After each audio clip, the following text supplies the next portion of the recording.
My daughter ignored me for 5 years as if I didn't exist, but I still sent her greetings. But when she saw my new $150,000 Mercedes on Facebook, she immediately called. I'll be waiting for you tomorrow for dinner. Bring $200,000 with you. She was waiting for money, but I came with a surprise that would change our lives forever. Before we continue, please subscribe to the channel and write in the comments what time it is where you are now.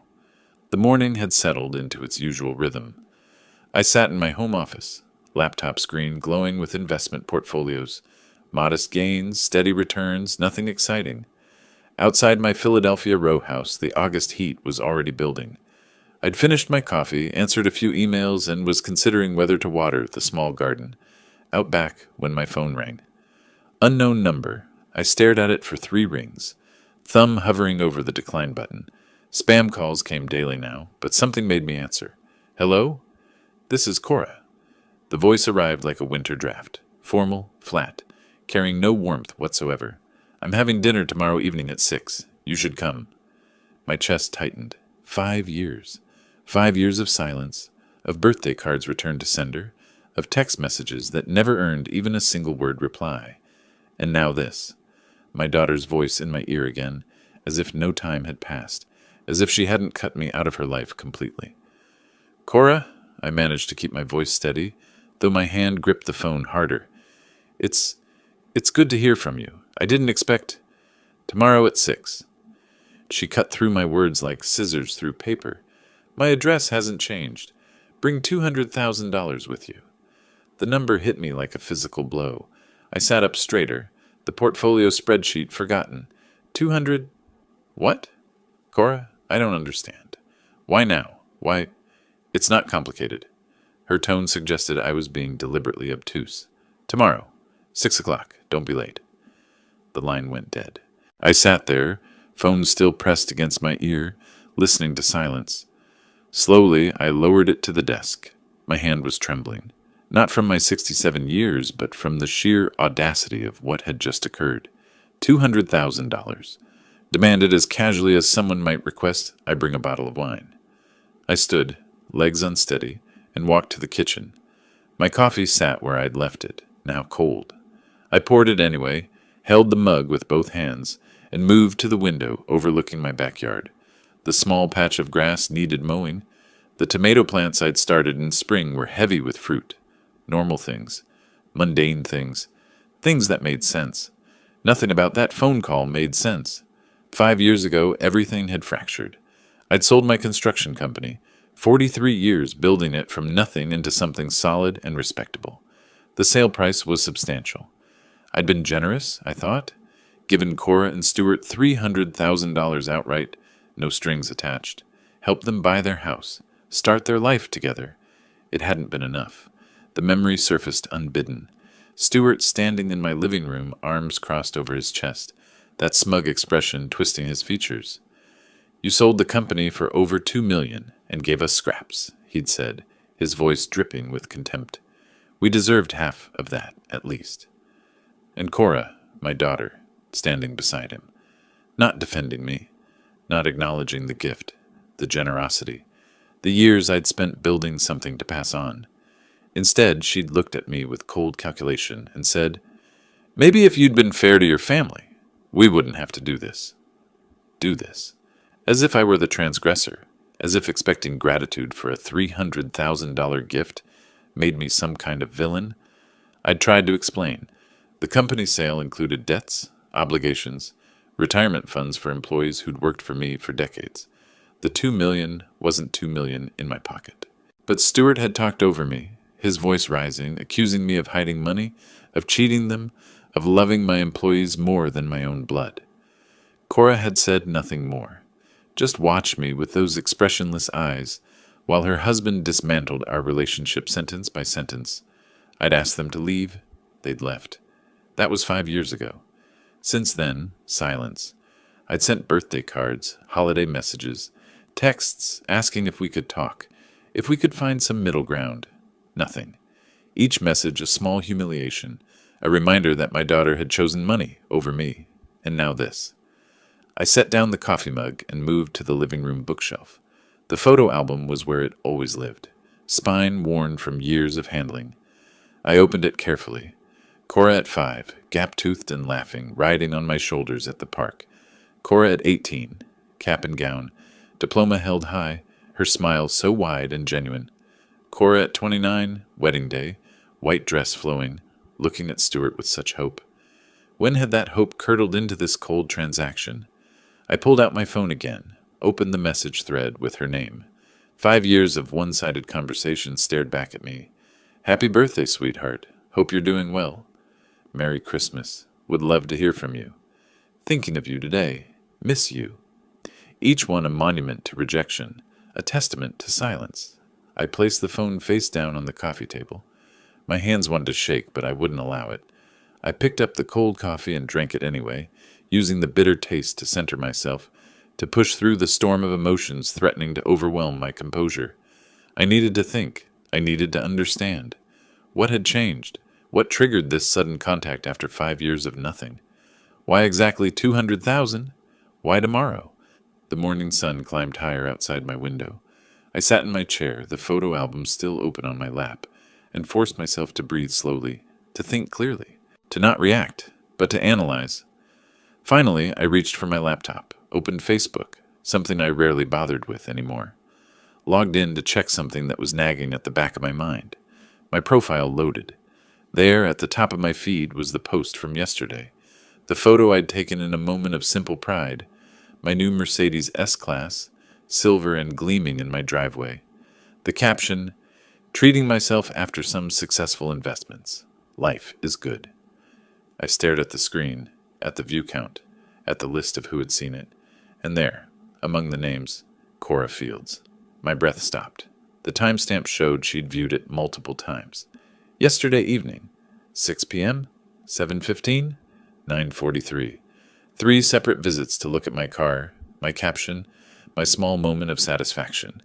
This morning, she'd called. I took a screenshot, my fingers moving automatically while my mind processed what this meant. The timing wasn't coincidence. It couldn't be. 5 years of absolute silence, and less than 24 hours after I posted a photograph of an expensive car, my phone rang with demands for money. 24 hours, I said aloud to my empty house.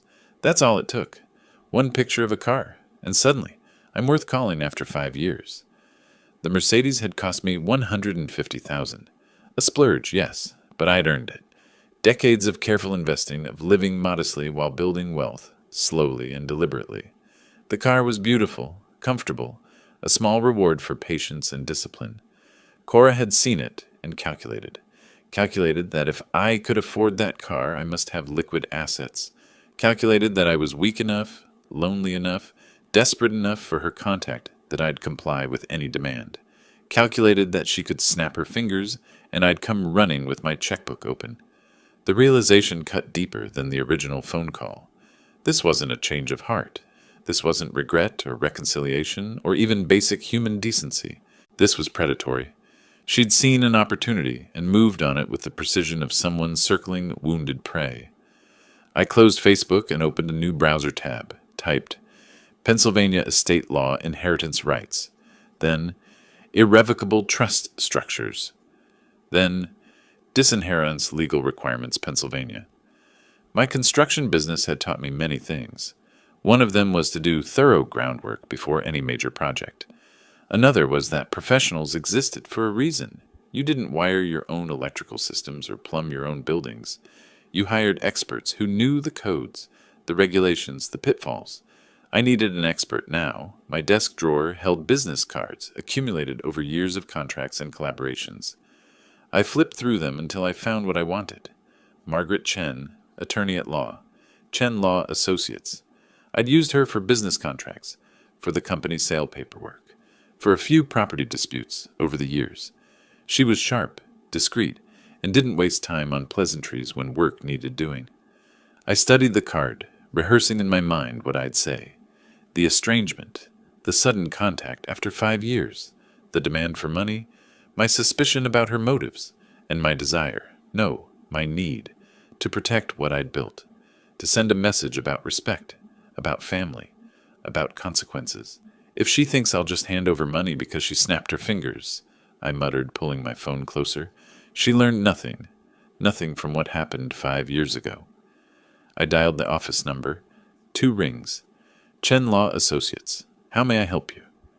The receptionist's voice was pleasant, professional. This is Harley Fields. I kept my tone level, businesslike. I need to speak with Margaret Chen today if possible. It's urgent, regarding estate planning and family matters. A pause. The sound of keyboard clicks. Ms. Chen has a full schedule today, Mr. Fields. Could we arrange something for next week? Please tell her it concerns restructuring my will and potentially establishing a trust. I made my voice firm but polite. Today, I can work around her schedule. One moment, please. Hold music played. I stared at Cora's photograph on my phone screen. The wedding photo, years old. Her smile wide and genuine. When had I stopped seeing my daughter in that smile? When had it become just a stranger's face? Mr. Fields? The receptionist returned. Ms. Chen can see you at 4 this afternoon. Will that work? I'll be there. Thank you. I set the phone down carefully. 4 o'clock. That gave me several hours to prepare, to organize my thoughts, to gather whatever documentation Margaret might need. I looked at the computer screen, still showing search results about estate law. Looked at my phone, at the Facebook screenshot. Looked at my hands. Steady now, no tremor. You want to play this game? I said quietly to Cora's photograph. Fine.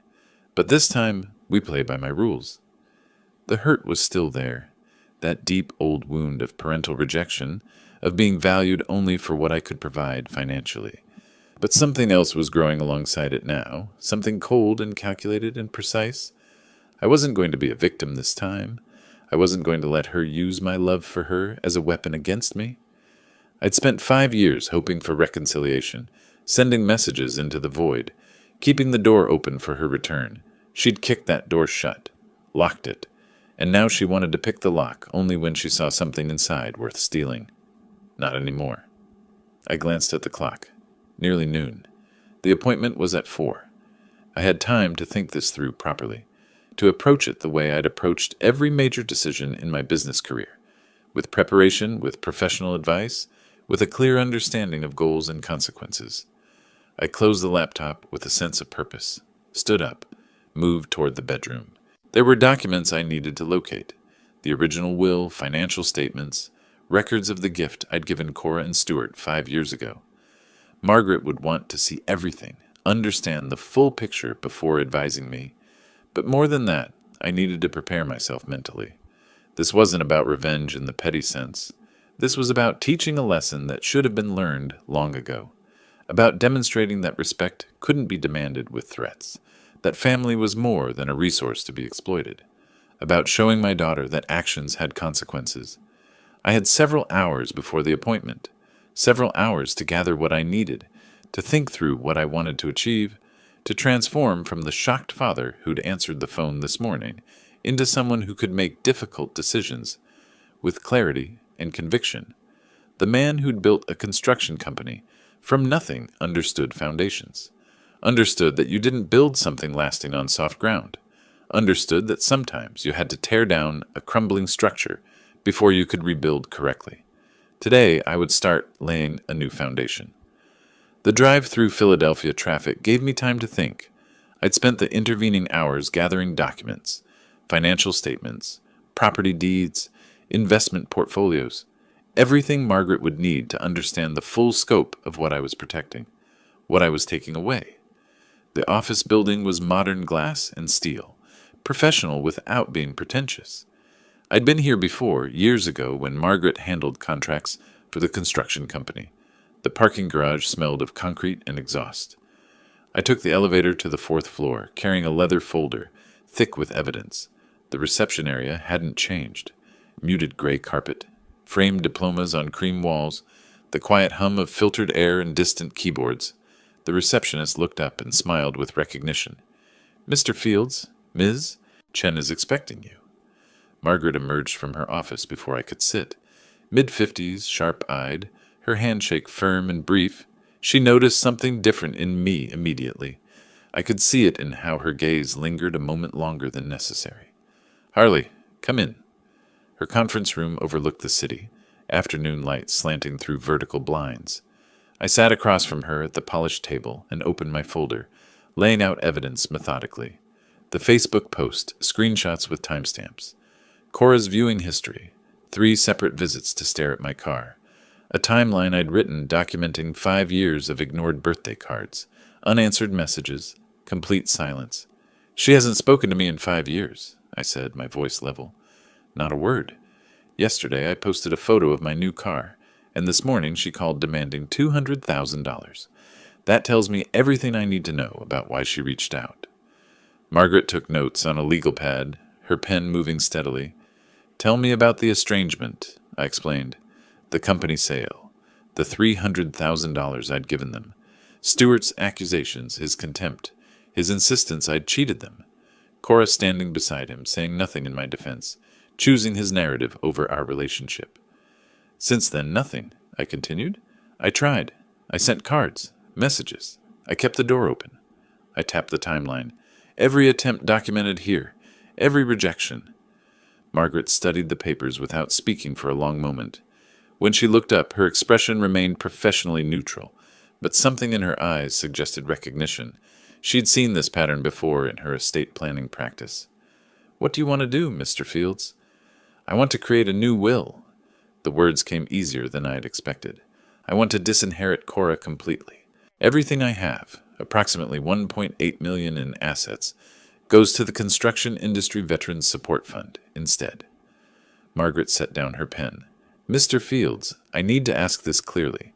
Are you certain about this decision? Disinheriting your only child is legally valid, but it's permanent. Once you present this to her, there's no walking it back. I've had 5 years to think about what family means, I said. She made her choice then. I'm making mine now. She nodded slowly, pulled a legal pad closer. If she contests this, she'll likely claim undue influence or diminished capacity. We need to document that you're acting voluntarily, that you understand the implications, and that your reasoning is sound. Then document it. I want this ironclad. I leaned forward slightly. I'm not punishing her. I'm protecting what I built from someone who only sees it as money she's owed. Margaret stood and walked to her bookshelf, returning with a thick Pennsylvania state law reference. She opened it to a marked section, turned it toward me. Pennsylvania law gives you testamentary freedom, she explained. You can disinherit adult children, but challenges are possible, so we make it bulletproof. Her finger traced down the page. We'll include a detailed recital of your reasons. The more specific we are about your relationship history and her conduct, the stronger the will becomes. And you're certain about the charitable beneficiary? The Construction Industry Veterans Fund. I didn't hesitate. Those people built their lives with their hands, just like I did. They deserve support more than someone who can't see past a dollar sign. She made notes. We'll also include a no contest clause. Anyone who challenges the will forfeits any potential inheritance. Not that there would be any for her, but it adds another layer of protection. For the next hour, we worked through details, specific language, asset inventory, witness requirements, notarization procedures. Margaret asked probing questions about my mental state, my understanding of consequences, my voluntary decision-making. Standard procedure, she explained, to demonstrate competency if the will was ever challenged. I answered everything clearly, providing the financial documents she needed, explaining my reasoning without emotion or anger. This was business, strategic, the same way I'd approached every major decision in my construction career. Finally, Margaret closed her legal pad. I'll draft this tonight and have it ready by 9 tomorrow morning. Given the urgency and the complexity, I'll need a substantial retainer. I wrote the check without blinking. This wasn't impulsive, it was calculated. One more thing, I said. I want 5 notarized copies prepared. Her pen paused mid-note. You want 5 notarized copies for tomorrow? That's unconventional. Most people keep wills private until after death. I allowed myself a slight, cold smile. I'm not most people, and I want her to understand exactly what her phone call cost her. Margaret studied me for a moment, then nodded. I'll arrange it. She stood, extending her hand. I shook it, feeling the firmness of her grip, the professional confidence that told me she'd create exactly what I needed. As I reached the door, she spoke again. Harley, this path you're choosing, it's legal, It's your right. But it's also final. Make sure you can live with it. I turned back. I've already lived with her choice for 5 years. Now she can live with mine. I walked down the hallway, took the elevator to the parking garage, sat in my car for a moment before starting the engine. The weight of what I'd set in motion felt substantial, real in a way that the morning's anger hadn't been, but my resolve didn't waver. Tomorrow morning, Margaret would have the documents. Tomorrow evening, Cora would discover what her calculated phone call had actually accomplished. I drove home through lengthening shadows, the city lights beginning to glow against the darkening sky. I woke before dawn, my sleep fractured by anticipation rather than doubt. The bedroom was gray with pre-sunrise light. I lay still for a moment, feeling the weight of what today would bring, then rose and moved through my morning routine with deliberate normalcy. Coffee, shower, shave. I dressed carefully, dark jeans, a pressed button-down shirt, nothing flashy. I wasn't trying to impress anyone, just maintaining dignity. My phone showed an email from Margaret, sent at 7:30. Documents ready for pickup. Office opens at 8:30. MC. I drove through light morning traffic, retracing yesterday's route. The city was quieter at this hour, the streets not yet choked with commuters. Margaret's receptionist buzzed me in immediately. Margaret met me in the lobby, holding a large manila envelope, sealed with her firm's label. Her expression was serious. "Everything's here," she said. "Original and 5 copies. I've included the affidavit of mental competency, as we discussed." She paused. "Robert Kowalski, the notary I mentioned. His office is on Walnut Street, 15 minutes from here. I called ahead. He's expecting you." I took the envelope, felt its weight. "Thank you, Margaret." "Good luck, Harley." She didn't specify with what. Robert Kowalski's office occupied the ground floor of an older building, the kind with high ceilings and crown molding that spoke to an earlier era. The sign beside the door read, "Kowalski Notary Services since 1995. Inside, the space was small, but impeccably organized. File cabinets lined one wall. A simple desk held a computer, a heavy embosser, and neat stacks of forms. Robert himself was maybe 62, gray-haired, wearing reading glasses on a chain around his neck. "Mr. Fields?" He extended his hand. "Margaret Chen speaks highly of you. Please sit." His assistant, a middle-aged woman with kind eyes, nodded at me from a second desk near the window. I sat across from Robert, opening the envelope and withdrawing the documents. He examined each page methodically, checking signature lines, witness blocks, completeness, the careful bureaucracy that transformed paper into legal armor. "Mr. Fields, I'm required to ask, are you signing this document of your own free will, without any pressure or coercion from any person?" "Yes." My voice was steady. "Completely voluntary. I've thought about this carefully. And you understand this is your last will and testament, that it supersedes any previous wills, and that it directs the disposition of your estate upon your death." "I understand completely. That's exactly what I want." Robert studied me for a moment over his glasses. "I've been doing this 30 years, Mr. Fields. Usually people signing wills look uncomfortable, like they're planning their funeral. You look decided." I allowed a slight humorless smile. "That's because I'm not planning my death. I'm planning something else entirely." He nodded slowly, turned to his assistant. "Linda, we'll need you as witness." The process was formal and precise. Robert positioned the first document, the original, in front of me, indicated where to sign. I wrote my name clearly, dated it. Linda stepped forward, added her signature, and printed name as witness. Robert did the same. Then his notary seal, a heavy embosser that created a raised impression, the distinctive mark of authentication. He applied it carefully, added his signature, filled in the official certificate. "5 copies as well?" Linda asked, glancing at the stack. "Yes," I confirmed. We repeated the process 5 more times. 6 signatures total, each one deliberate and clear. 6 notarizations, each seal pressed firmly into paper, transforming drafts into official legal instruments. Robert's assistant spoke as she signed the 4th copy. "You requested 5 additional notarized copies. That's unusual for a will. Most people just need the original." "I have unusual circumstances," I said.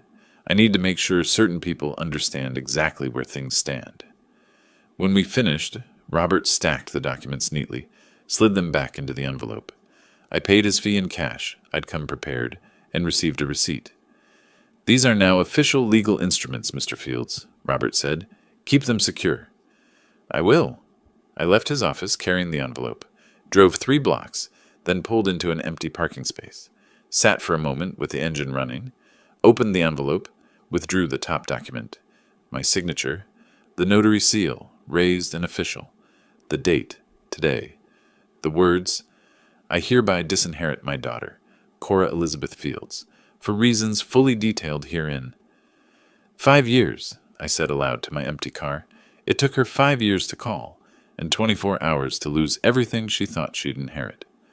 I closed the envelope, secured it in the leather portfolio I'd brought specifically for this purpose. Drove home through mid-morning traffic. The afternoon stretched ahead. Hours to wait before evening, before the dinner invitation she'd issued so casually, so confident I'd arrive with money in submission. I showered again, taking my time. Chose my clothes, the same dark jeans, a different shirt, this one blue. Casual, but not dismissive. I wasn't dressing for her approval, just for my own sense of appropriateness. At 4 o'clock, I made coffee, but didn't drink it. Paced my living room. Checked the portfolio again, confirming all 6 copies were present, properly organized. At 5, I decided to leave. Better to arrive early than to sit here counting minutes. I placed the portfolio carefully on the passenger seat of the Mercedes, the car that had started all this, gleaming silver evidence of resources she'd decided to claim. Walked to my front door, paused with my hand on the knob. My home. Modest, comfortable, paid for. My sanctuary for 5 years while she maintained her silence.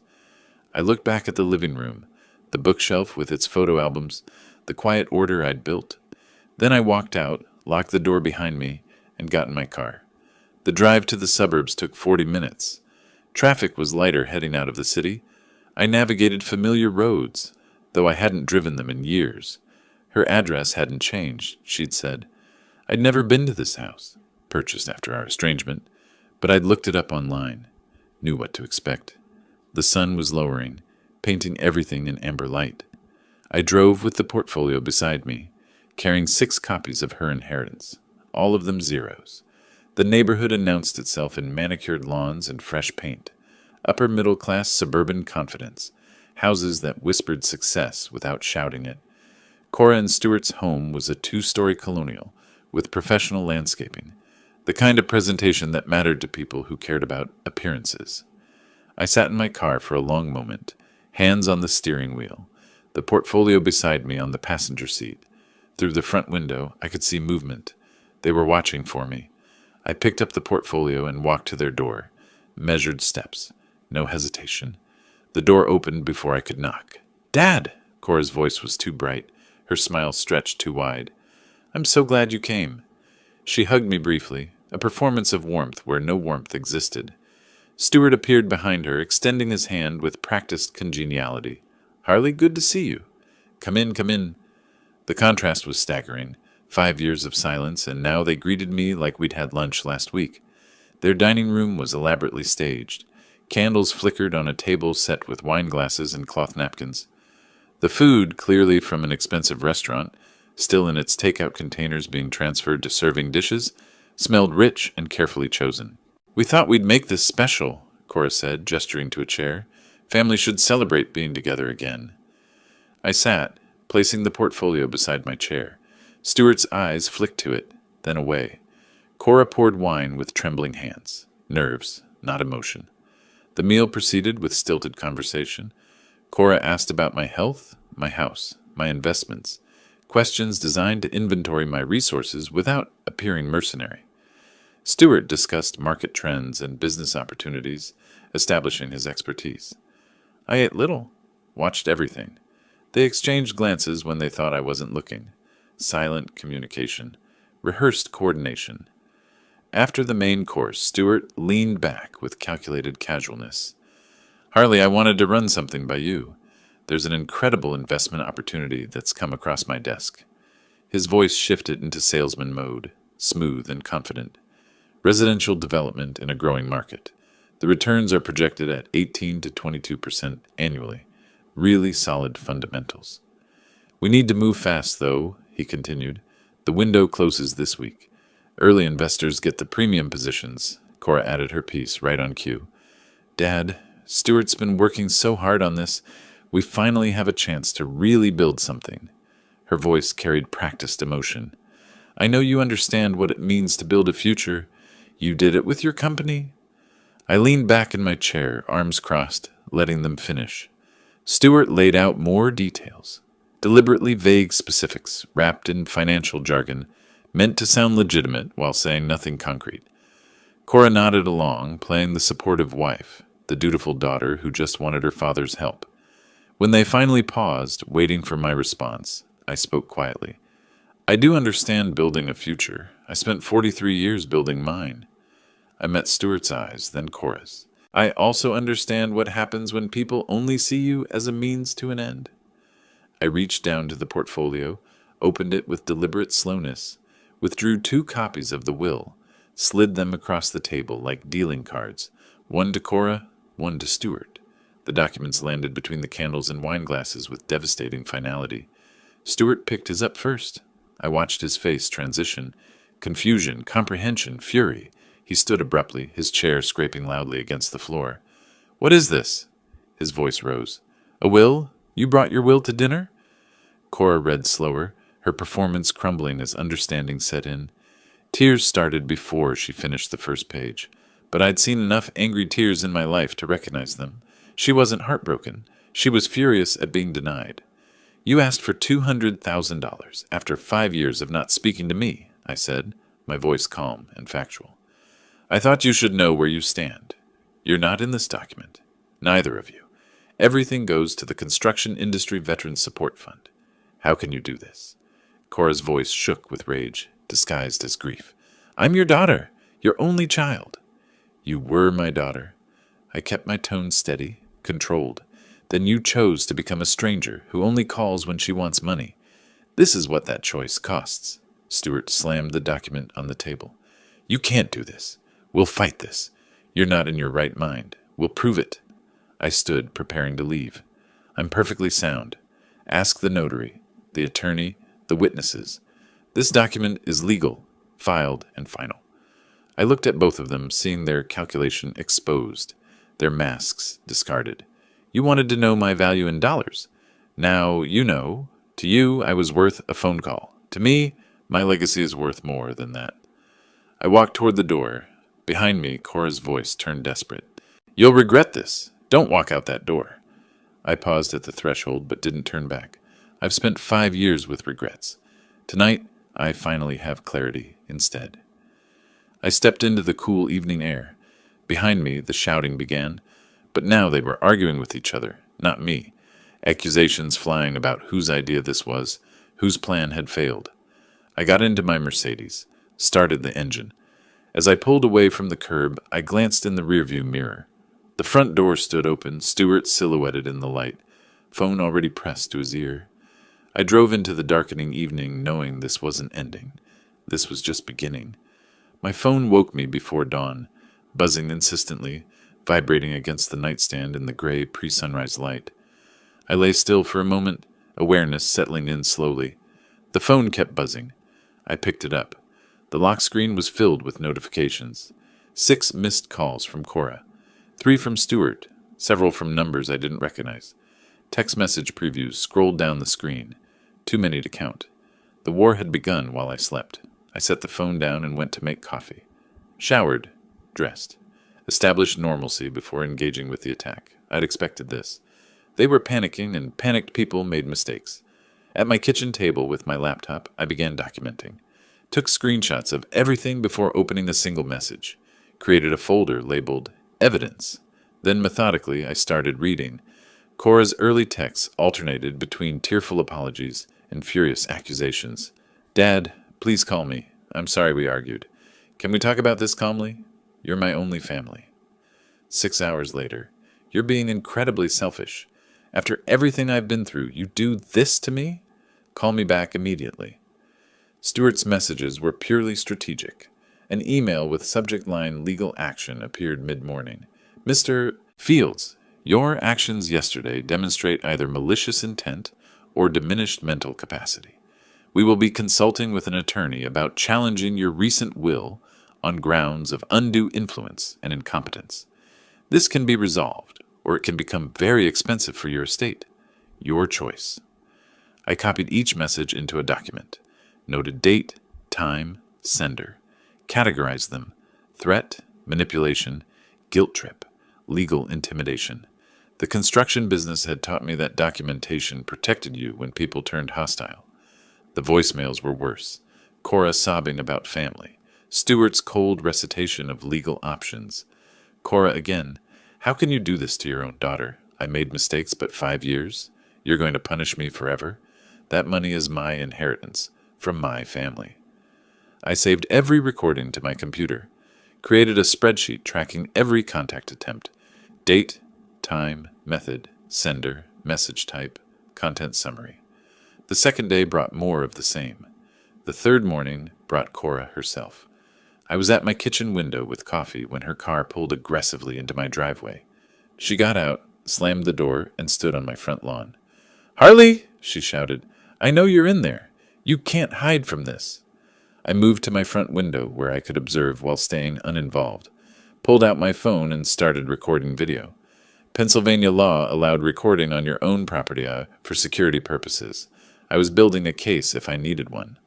Cora alternated between crying and yelling. "You're being cruel, vindictive. Everyone needs to know what kind of father does this."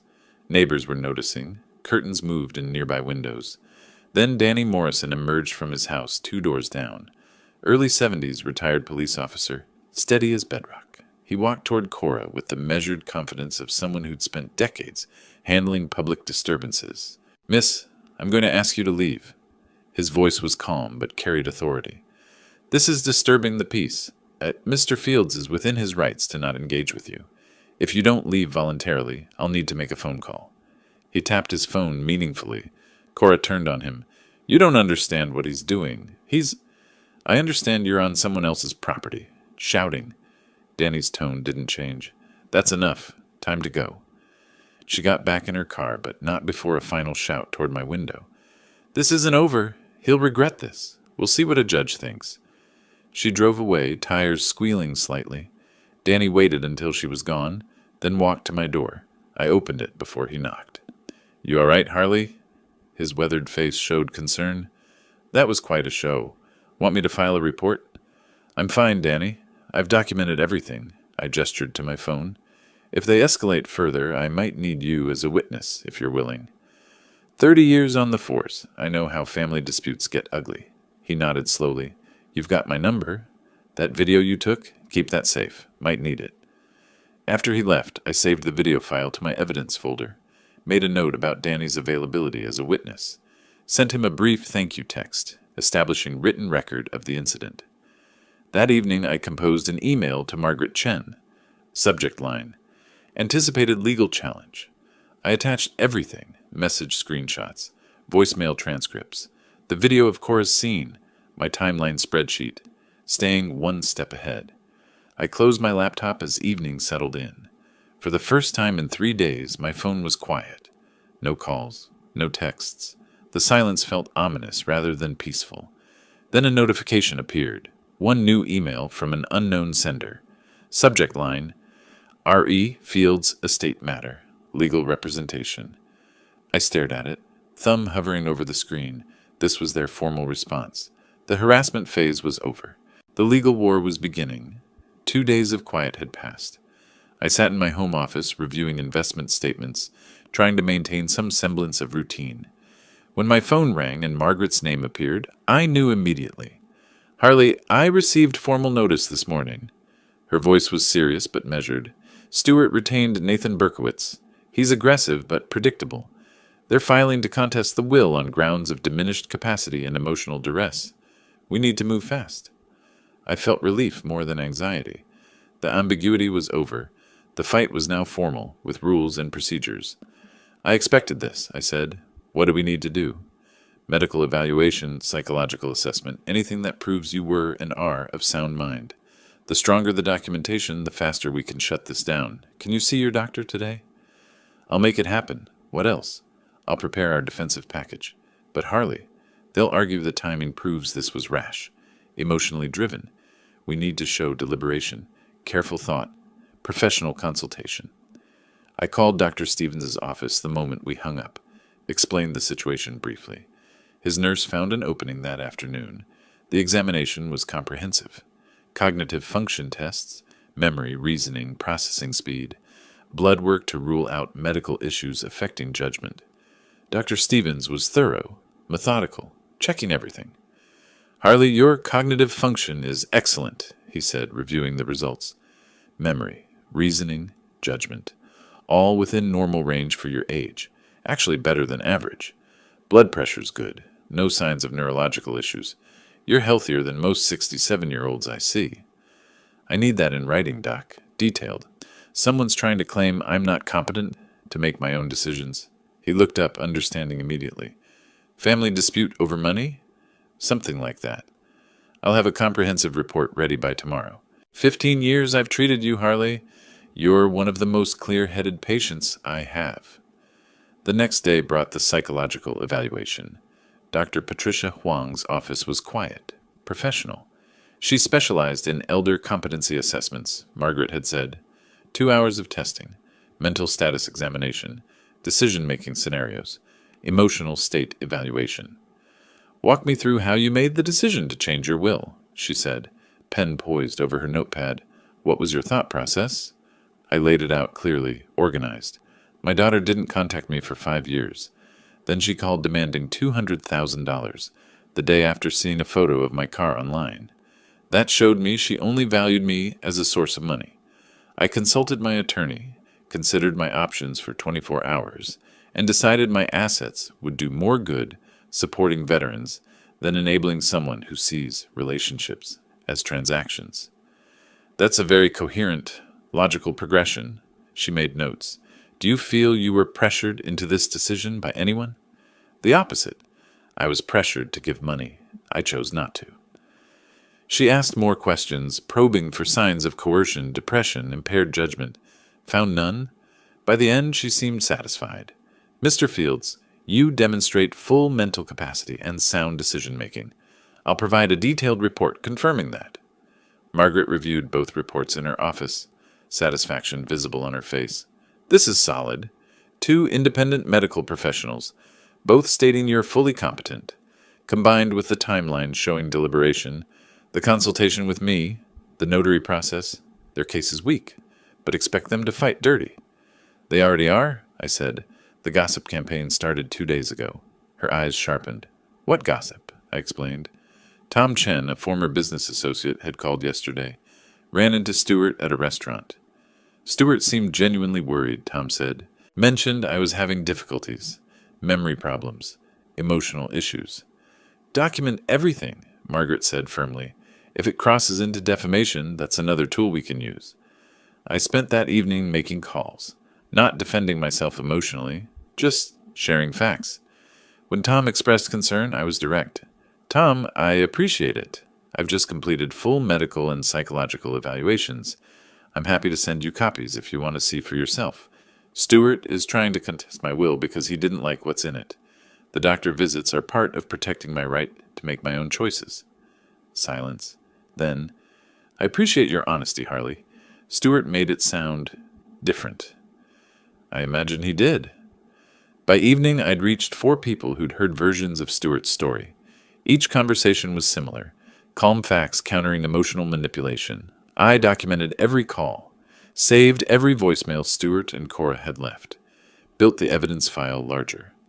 Margaret and I sat in her office, documents spread across the conference table, medical reports, legal briefs, the evidence folder from the harassment days. She leaned back, studying the array of documentation.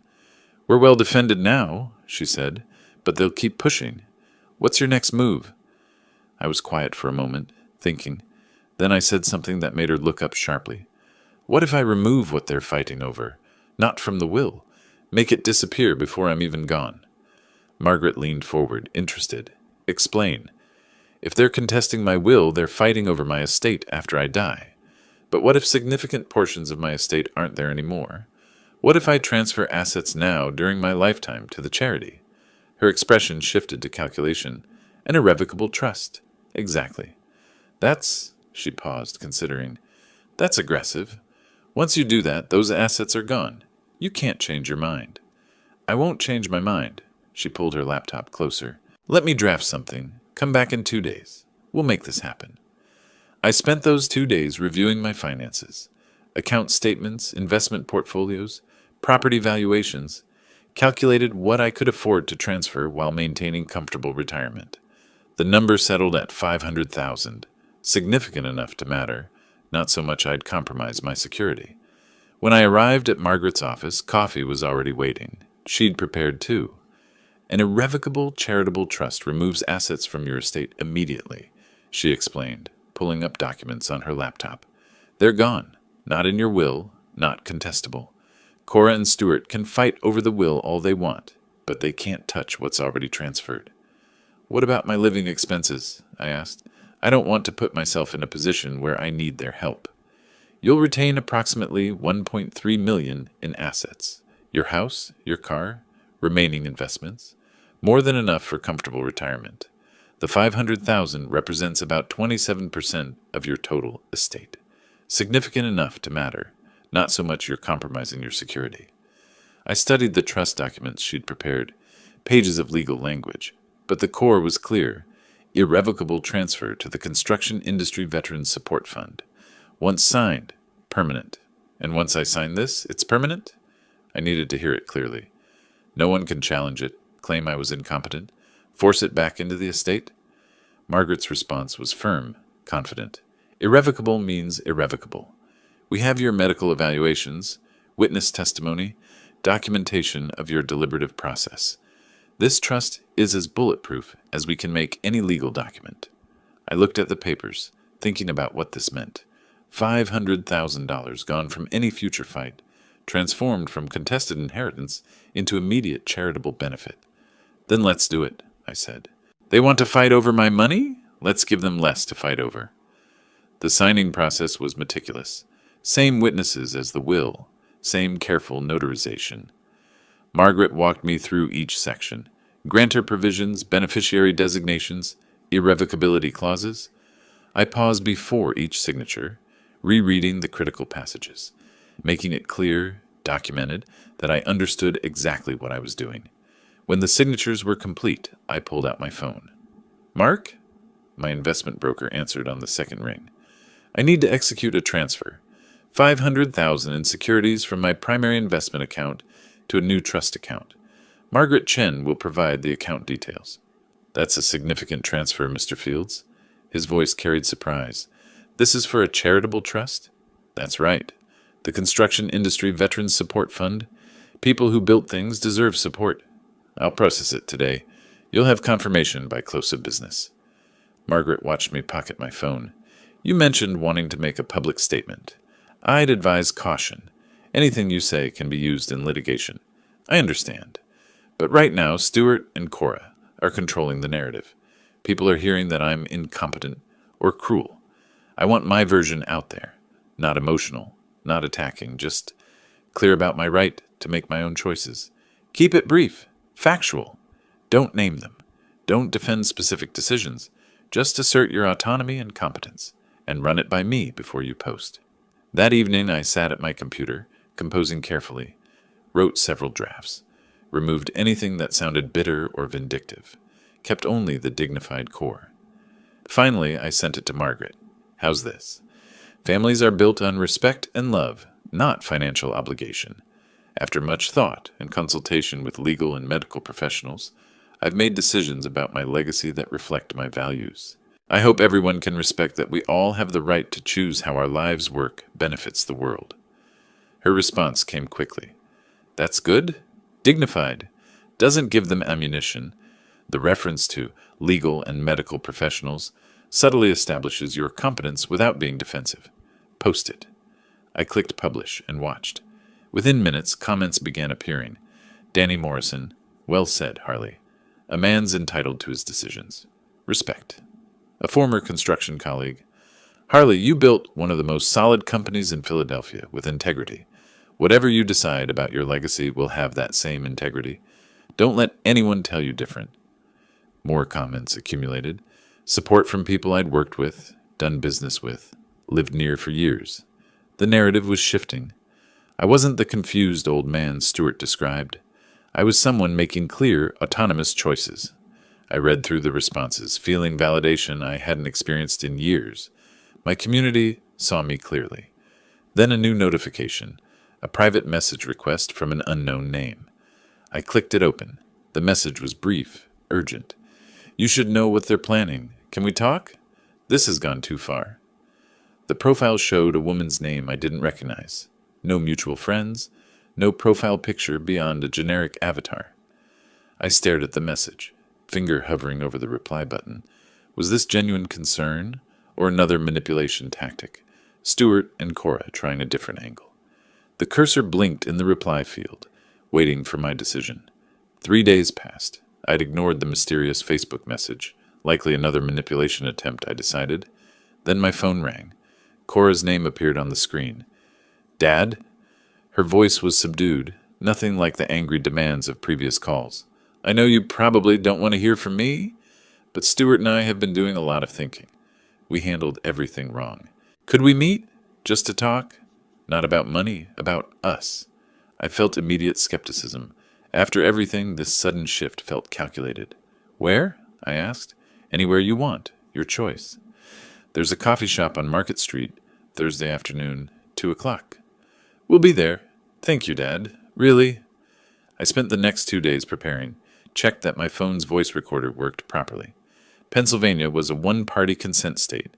I could legally record any conversation I participated in. Rehearsed questions mentally, ways to guide dialogue, techniques to encourage honesty. Thursday arrived. I drove downtown and entered the busy coffee shop early, choosing a corner table with my back to the wall. Activated the recording app and placed my phone face down on the table before they arrived. Stuart and Cora entered together. No expensive clothes today, casual, subdued. Cora's eyes looked red, as if she'd been crying. They sat across from me, both wearing expressions of remorse. Dad, I know we handled everything wrong. Cora's voice trembled slightly. The things I said, the way I've been talking to a counselor, and I realize I let Stuart's stress about money affect how I treated you. That was wrong. Stuart leaned forward, seemingly earnest. Mr. Fields, Harley, I owe you an apology too. I pushed Cora to ask for money when we should have just asked to reconnect. Financial pressure made me lose perspective on what's actually important. I nodded slowly, maintaining calm body language. I appreciate you saying that. These past weeks have been difficult. I've had time to think, too. So have we. Cora reached across the table, not quite touching my hand. We don't care about the will or the money.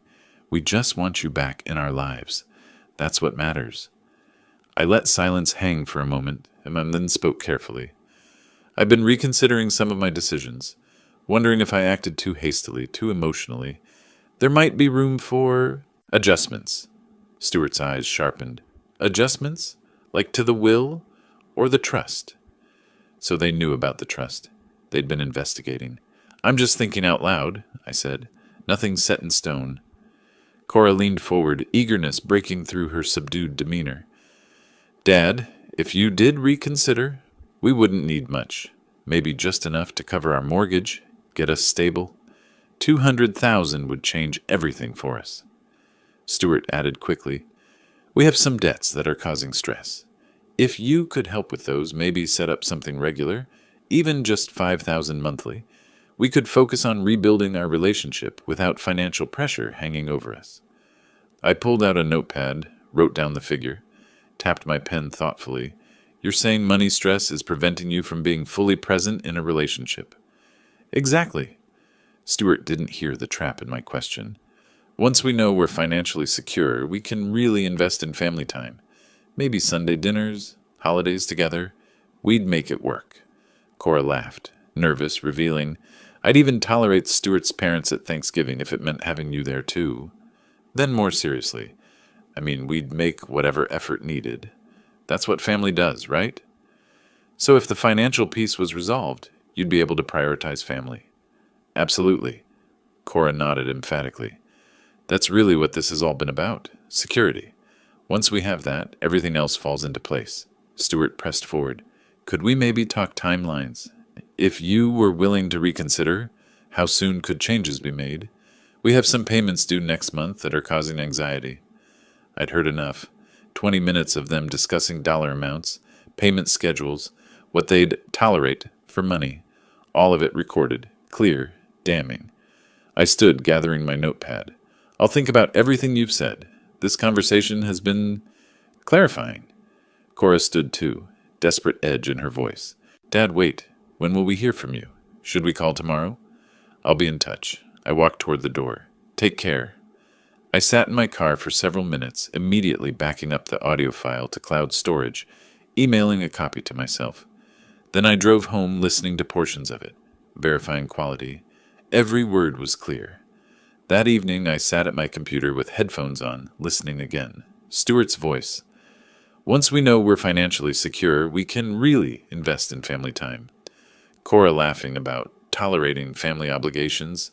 I stopped the playback, picked up my phone, sent a text to Margaret. Meeting tomorrow? I have something you need to hear. It's time to end this. The message showed as delivered. I set the phone down with quiet finality. The conference room felt formal, tense. Stewart, Cora, and their attorney, Nathan Berkowitz, sat on one side of Margaret's large table. I took my seat across from them, carrying only a slim folder. The audio recorder was in my pocket, already connected to Margaret's speaker system. Nathan opened professionally. Thank you all for coming. My clients believe Mr. Fields' recent testamentary decisions were made under significant emotional duress, following a family conflict.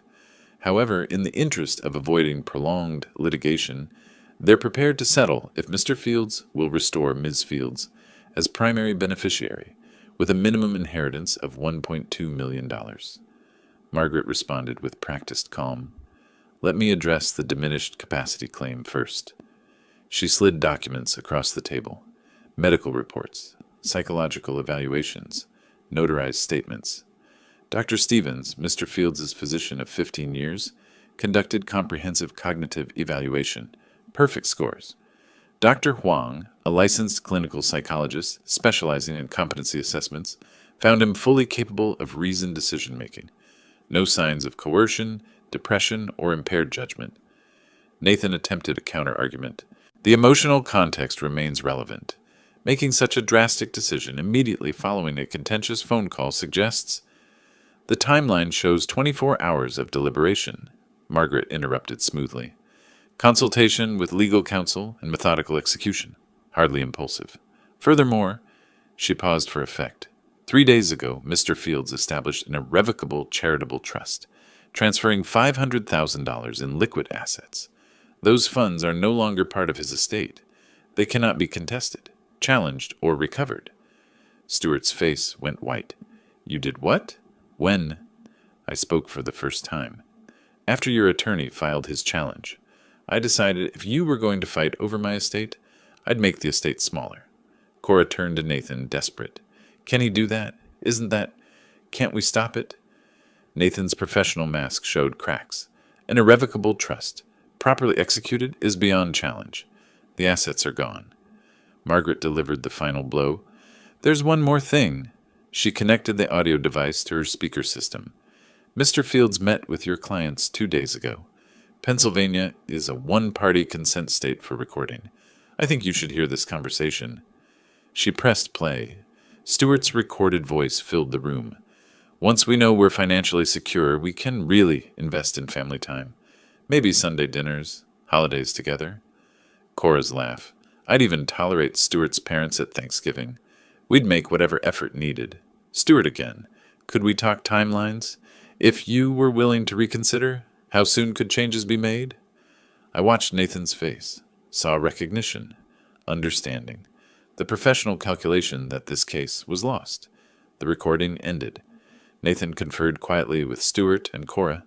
Their whispered argument was sharp, bitter. Finally, Nathan spoke formally. After reviewing the comprehensive evidence, my clients have decided to withdraw their challenge. We acknowledge Mr. Fields acted within his legal rights with full mental capacity. Stuart hissed at Cora, loud enough for me to hear. You and your tolerating comment. You couldn't just stick to the script. Cora's face crumpled. She looked at me, tears streaming. Daddy, please. This isn't how it should end. I stood slowly, looked at her for a long moment. 5 years ago, you chose money over me. You stopped calling, stopped visiting, cut me completely out of your life until you saw a photo of an expensive car. Then suddenly I was worth contacting, but only with a demand for $200,000. That showed me exactly what I meant to you.